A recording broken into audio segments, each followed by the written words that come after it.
هنعمل مع بعض النهاردة كيكة الفانيليا رائعة. كيكة هشة جدا وبسيطة، يعني هنعملها من غير مضرب ولا خلاط، وهتطلع معانا بالجمال والحلاوة دي كلها. شوفوا بسم الله ما شاء الله، بتطلع من الصينية بكل سهولة، وهقولك ازاي تطلع معاكي هشة وبالجمال والحلاوة دي كلها. كان زمان اجدادنا بيعملوا كده الكيكة كده بايديهم، وبتطلع معاهم جميلة جدا. فانا قلت اجرب الطريقة كده واعمل كيكة بايدي بدل الخلاط او المضرب. وبسم الله ما شاء الله زي ما انتوا شايفين كده طالعة جميلة جدا وطعمها أجمل، والسكر بتاعها مظبوط. حاجة جميلة جدا وتستاهل التجربة. بس من فضلكم لو عجبتكم الطريقة متنسوش تشتركوا في القناة. يلا بينا نحضر الكيك مع بعض.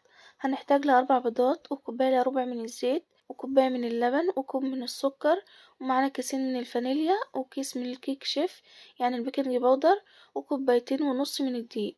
أول حاجة هنجيب الطبق اللي هنحضر فيه الكيكة، هنزل بال4 بيضات وكوباية من السكر وكيسين من الفانيليا، وهنقلب السكر مع الفانيليا والبيض لغاية لما السكر يدوب معانا تماما ويختفي. اهم حاجة كده التقليب المستمر. وطبعا انا بقلب كده بالمعلقة، طبعا انتوا ممكن تقلبوا بايديكم او ممكن تاخدوا المكونات السائلة كلها وهتضربوها في الخلاط لغاية لما السكر يختفوا معاكم تمام.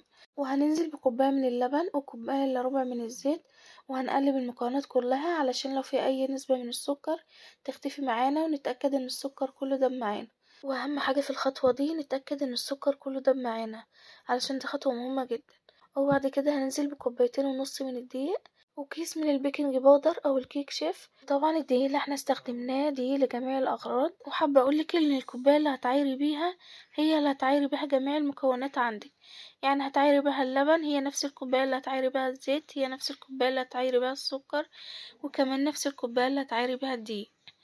وبعد كده هنقلب المكونات مع بعض بالشكل ده كده لغاية لما الدقيق كده يختفي معانا مع جميع المكونات بالشكل اللي حضراتكم شايفينه ده كده. اهم حاجة التقليب المستمر، واهم حاجة الدقيق كده يختفي معانا تماما.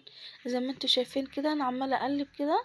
وطبعا زي ما قلتلكوا انتوا ممكن تقلبوا بايديكوا، او لو عندك مضرب ممكن تقلبي بالمضرب، وهنقعد نقلب فيه كده زي ما انتوا شايفين لغاية لما نحس كده ان الدقيق اختفى معانا تماما. زي ما انتوا شايفين كده الكيكة بقت ناعمة معانا ازاي. واهم حاجة القوام بتاع الكيكة ما يكونش خفيف قوي ولا تقيل، يعني يبقى في القوام ده كده. وبعد كده هنجيب الصينية اللي هنحط فيها الكيكة وندخلها الفرن، هننزل فيها بمعلقة صغيرة من الزيت وهنمسحها كده.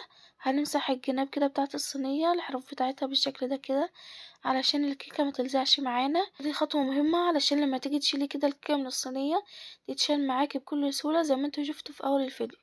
وهنجيب الخليط بتاع الكيكة وهننزل بيه كده في الصينية. طبعا زي ما انتوا شايفين كده القوام بتاع الكيكة ولا تقيل قوي ولا خفيف قوي، يعني هو ده القوام المظبوط اللي احنا هنحتاجه. وطبعا المكونات اللي احنا عاملينها مع بعض مكونات مظبوطة 100%، يعني ما تقلليش في حاجة ولا تكتري في حاجة. وزي ما قلتلك الكوباية اللي انت هتستخدميها تستخدميها لجميع المكونات، يعني اللي هتعايري بيها الدقيق هي اللي هتعايري بيها الزيت واللبن والسكر. وبعد كده هناخد الصينية وهندخلها الفرن، وهتطلع معانا بالجمال والحلاوة دي كلها زي ما انتوا شايفين. بسم الله ما شاء الله عليها طالعة جميلة جدا. تعالوا يلا بينا نعمل اختبار للكيكة علشان نعرف استوت ولا لا.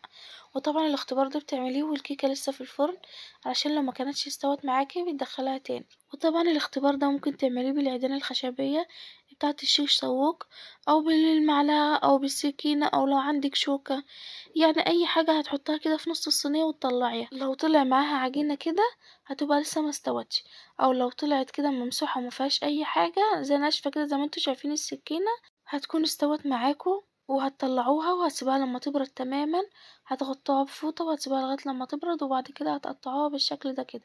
وتعالوا يلا بينا نتكلم شوية عن التسوية المظبوطة اللي هتنجح معاكم الكيكة وهتطلعها بالجمال والحلاوة دي كلها. اول حاجة واهم حاجة قبل ما تدخلي الكيكة الفرن هتسخني الفرن قبليها ب15 دقيقة او 10 دقايق بالكتير. اهم حاجة الكيكة تدخل على كده فرن سخن علشان ما تهبطش معاكم وتبقى مكتومة من جوه. وهندخل الكيكة الفرن، واهم حاجة ندخلها كده على الرف الوسطاني، واهم حاجة الفرن بتاعنا يكون شغال من تحت بس، وهنهدي النار كده حاجة بسيطة من تحت علشان الكيكة ما تتحرقش معانا.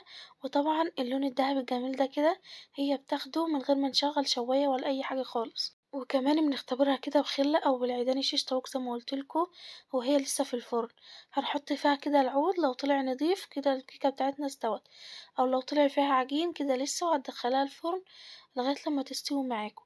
وطبعا بتاخد كده من 40 دقيقة ل45 دقيقة كده في الفرن. بس اهم حاجة اوعي تفتحي الفرن خالص الا لما يتم 30 أو 35 دقيقة، علشان الكيكة لو فتحت الفرن عليها هتهبط معاكي جدا، ودي خطوة مهمة اوعي تعمليها علشان الكيكة تطلع معاكي هشة وبالجمال والحلاوة دي كلها. كده بقت الكيكة معانا جاهزة، وبألف هنا ليكوا وعلى عيونكوا يا رب.